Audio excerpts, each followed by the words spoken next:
général d'Armentières TV du vendredi 12 février. Au sommaire de cette émission, une mise en garde sur les démarchages malhonnêtes, la mobilisation des parents de l'école Gambetta, une rencontre avec l'auteur de bande dessinée Amo, les événements à venir avec l'agenda et enfin la météo de ce week-end. Tout de suite, place à l'actu. Plusieurs Armentiérois ont été démarchés abusivement pour effectuer des travaux de rénovation de leur habitation afin de réaliser des économies d'énergie. En effet, certaines sociétés peu scrupuleuses annoncent être mandatées par la ville d'Armentières et prétextent même que ces travaux sont obligatoires. Claudine Messager, première adjointe au maire, nous éclaire sur le sujet. Cela n'a rien d'obligatoire. Plusieurs portes vous sont proposées pour cela. D'abord des renseignements gratuits par Urbanis, qui se trouve ici sur Armentières, rue d'Erquinghem, la Fabrique des quartiers et l'espace Info Énergie qui se trouve à Mairie-Loupline. Vous avez aussi d'autres possibilités par le CCAS, situé bien sûr à Armentières. Et puis, vous avez des entreprises qui sont, elles, vraiment labellisées, c'est-à-dire Comble Info Énergie, qui peut réaliser, si vous n'êtes non imposable, l'isolation de vos combles pour 1 €. Et puis aussi, n'oublions pas, bien sûr, la prime isolation toiture de la ville, travaux qui doivent être réalisés par une entreprise, avec des normes, bien sûr, qui correspondent d'isolation ANA. Et l'entreprise qui a réalisé au moins 1 000 € de travaux pour vous, la ville vous remboursera 500 €, bien sûr, sur montage d'un dossier. Ces organismes vous donnent des informations gracieusement. Et n'oubliez pas maintenant, vous êtes avertis, ne vous laissez pas abuser. Pour toute question sur les travaux d'économie d'énergie, la Maison de l'Habitat Durable, un établissement de la métropole européenne de Lille, vous conseille et vous oriente.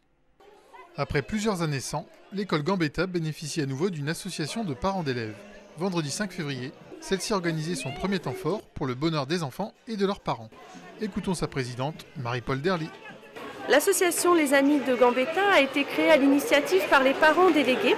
On a vite été rejoints par d'autres parents qui souhaitent donc s'investir dans l'école. On souhaite proposer donc des animations pour les enfants en partenariat donc avec l'équipe enseignante et la mairie d'Armentières. Alors aujourd'hui, nous allons proposer donc un carnaval à l'ensemble donc des élèves de maternelle comme de primaire. On propose notamment un concours de masques avec des lots à gagner et des crêpes, du chocolat chaud et plein de belles choses. Chaque année à la médiathèque, Armentières en Bulle met la bande dessinée dans tous ses états. Samedi dernier, le public avait rendez-vous avec les auteurs, dont Amo, le créateur de la spéciale branche, qui nous parle de son univers et de sa passion. On l'écoute. Au départ, en fait, moi je voulais juste dessiner, je voulais raconter des histoires et je ne m'étais pas spécialement posé la question d'un sentiment par rapport à un autre. Donc j'ai pris un peu les projets qu'on me proposait. Et puis au fur et à mesure, les projets se sont de plus en plus calés sur de la bande dessinée historique. Et ici, après une douzaine d'albums, je suis en train de me rediriger vers de la bande dessinée d'aventure. Et plus jeunesse qu'adulte. Donc pour les années à venir, moi ce sera plus de l'aventure jeunesse et d'avoir un peu l'impression d'un récit qui fait évader le lecteur. Moi je pense que la bande dessinée elle a une place complémentaire par rapport aux autres parce que déjà à mon avis on lit toute sa vie, donc il y a des ouvrages pour les jeunes, les plus âgés et je pense que chaque tranche d'âge a besoin de lire aussi bien de la littérature que des livres illustrés ou de la bande dessinée. Donc je pense que ce n'est pas spécifique à une tranche d'âge ou à un type de lecteur.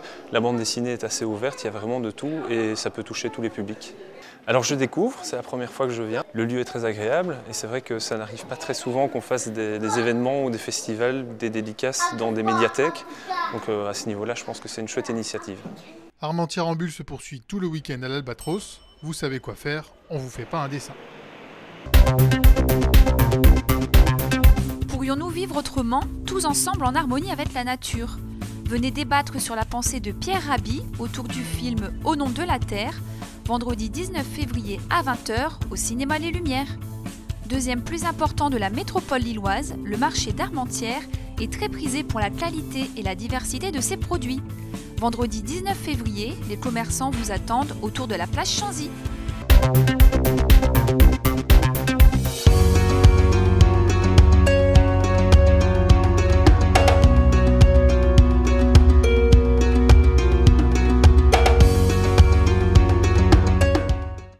Merci de nous avoir suivis, bonne semaine et à vendredi prochain.